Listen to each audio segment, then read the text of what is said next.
എങ്കിലും അയാൾ ആ കാറിന്റെ നമ്പർ നോട്ട് ചെയ്തിരുന്നു. അങ്ങനെ ആ നമ്പർ പോലീസുകാർക്ക് പറഞ്ഞു കൊടുക്കുകയാണ്. എന്നാൽ ഈ നമ്പർ വെച്ചിട്ട് പോലീസുകാർ ചെക്ക് ചെയ്യുന്നുണ്ടെങ്കിലും അത് ഒരു ഫേക്ക് നമ്പർ ആണെന്ന് അവർക്ക് മനസ്സിലാവുകയാണ്.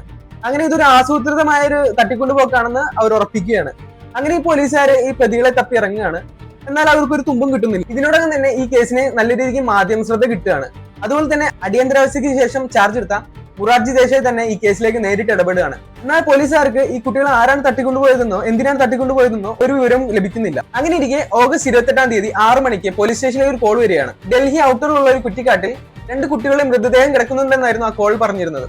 ആ ഭാഗത്തേക്ക് കന്നുകാലികളെ മേയ്ക്കാൻ പോയ ഒരാളാണ് ഈ വിവരം പോലീസ് സ്റ്റേഷനിലേക്ക് അറിയിക്കുന്നത്. അങ്ങനെ ഉടൻ തന്നെ പോലീസ് ഈ പറഞ്ഞ സ്ഥലത്തേക്ക് പുറപ്പെടുകയാണ്.